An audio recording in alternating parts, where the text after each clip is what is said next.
White nationalism is on the rise. What does it have to do with women? I'm Andrea Gunraj at the Canadian Women's Foundation, and this is part 2 of our discussion on women and white nationalism. Welcome to All Right, Now What, a podcast from the Canadian Women's Foundation.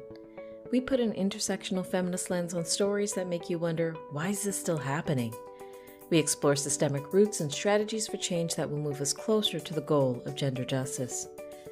The work of the Canadian Women's Foundation and our partners takes place on traditional First Nations, Métis, and Inuit territories. We're grateful for the opportunity to meet and work on this land. However, we recognize that land acknowledgements are not enough. We need to pursue truth, reconciliation, decolonization, and allyship in an ongoing effort to make right with all our relations.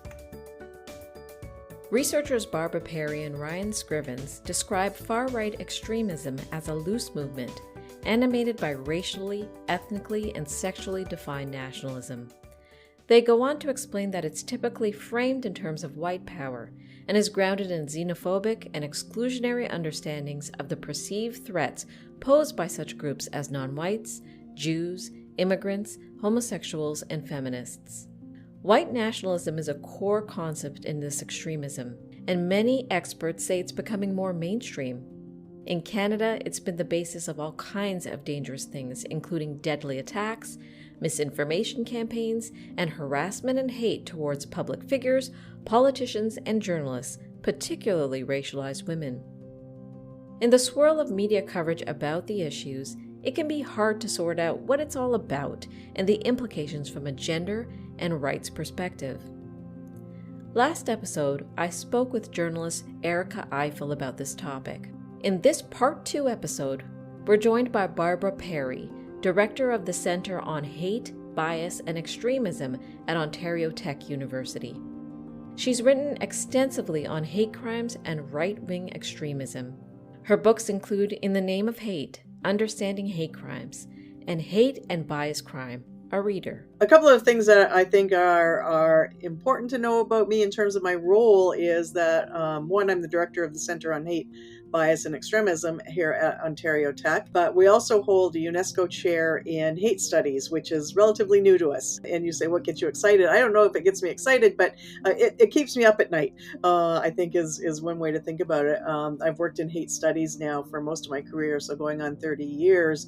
A lot of my work has been with targeted communities, frequently victimized communities. In the last 10 years or so, I think before it was a thing in the Canadian context, I started to look more closely at right-wing extremism in Canada. Publishing the first report in 2015 which was just about the time that it really exploded. The movement really exploded across North America in response to Trump's campaign and subsequent presidency. And I guess I do get excited talking about these issues because I think that there are considerable concern. They're very worrying patterns and trends. Yet I think that there's not a great deal of awareness, and in fact, in some quarters, a denial that such a risk exists in the Canadian context. We're very complacent. We like to think it doesn't happen here. That's an American problem. That's a British problem, not a Canadian problem. Well, I'm sorry to say it is very much a Canadian problem. I found your TEDx talk on recognizing the dangers of right-wing extremism pretty enlightening. It's a clarifying overview of the key elements of white nationalism across a spectrum of groups. Tell us what this looks like now and what women have to do with it. Well, I think it's important to keep in mind that TEDx talk was some time ago, right? Really in the early days of this dramatic rise that we've seen. I think it's really been maybe the last 3 or 4 years that has really taken on, and the last 2 years in particular around COVID, which, the far right has exploited quite significantly. There and in general, when I talk about what constitutes the far right, I talk about the one thread that binds it, I think, is really this notion of nationalism. That is a very narrow, almost perverse sense of the nation that they're there to defend. And it is a very exclusionary image that is dominated by white Christian Euro males, heterosexual, able-bodied, all of those sort of normative identities, and anything else beyond that is perceived to be a threat. And then, if we had the visual, I could show you the typology that we have, which has a number of spokes now. I mean, when we published that 2015 report, really what we were seeing are very traditional, neo-Nazi groups, white supremacist groups, and skinhead groups.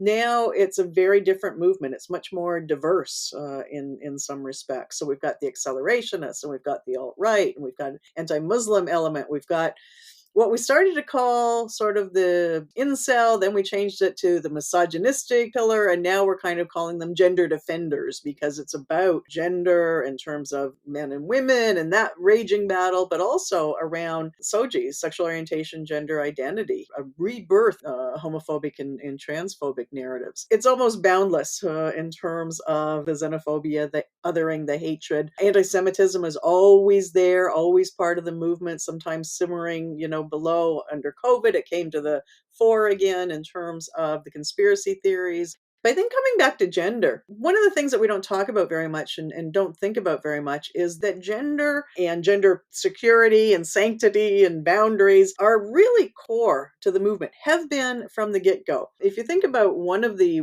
mottos since the 70s or 80s of many elements of the far right is what's referred to as the 14 words that some of you may have heard referenced over the past few years. And that is, we must ensure the existence of the white race and a future for our children. So you hear that repeated frequently. It's clear that gender is implicated, that in order to maintain racial purity, we've got to control our women and their sexuality and their freedom. They can't be free to choose not to reproduce because they need to reproduce the white race. They can't be free to, engage in relationships with people of color because that is a threat. We can't allow gays because they don't theoretically reproduce. So all of those pieces become rolled up. The women have always been involved. They're never outsiders. Sometimes, women are there in purely supportive and reproductive roles, right? Their role is to satisfy the men and to bear their children. Got to bring women into the movement so that they can not only physically reproduce, but socially reproduce the next generation of white supremacists and white nationalists. So, they have to be part of the movement. They can't be just on the fringes, but they have to be believers so that they can socialize their children appropriately. Women are brought in often by their boyfriends or by their partners. But we are also seeing, perhaps it is an ascendancy of women. These are women who have provided leadership in their own right, been allowed to or forced their way, sort of to the top as representatives, as golden children of the movement. Very articulate, very passionate, very much committed to, traditional gender roles, committed to boundaries and borders and between racial communities, those key tenets of the far-right extremist group, frequently seen in the company of bona fide far-right extremists, the most prominent far-right groups of the day, oddly feminist and anti-feminist at the same time. Women are brought into the movement for a number of other reasons as well. Sometimes it's very pragmatic in terms of a way, just as they would draw in people of color. It's a way to say, look, we're not racist. Look, we're not sexist. We encourage women to, walk alongside us, shoulder to shoulder, form of tokenism almost. But there are occasions too where women come into the movement and are just as vocal, just as committed to the ideology as the men, and are allowed a leadership, find themselves a leadership, carve themselves out a leadership position. So might be strategists, might be recruiters, and especially, young, beautiful women are very powerful, very valuable recruiters within the movement as well, just on the basis of looks, never mind, how articulate they may be. I just think about some recent events in the Canadian context and the role that women have played there. 3-4 years ago now, Yellow Vest movement, and then its younger and bigger brother, sister, the convoys, I should say, in Ottawa and other places throughout the country. In the winter of 2022, we saw women come to the fore as leaders of that. as originators of the movement, empowering themselves and taking agency and ownership over a movement. But I think at the grassroots level, we also saw a lot of women in general, soccer moms, right, being drawn into that movement, not themselves necessarily being of the far right, but their grievances, their interests were woven by the movement into those more hateful kinds of narratives, or those more extreme narratives.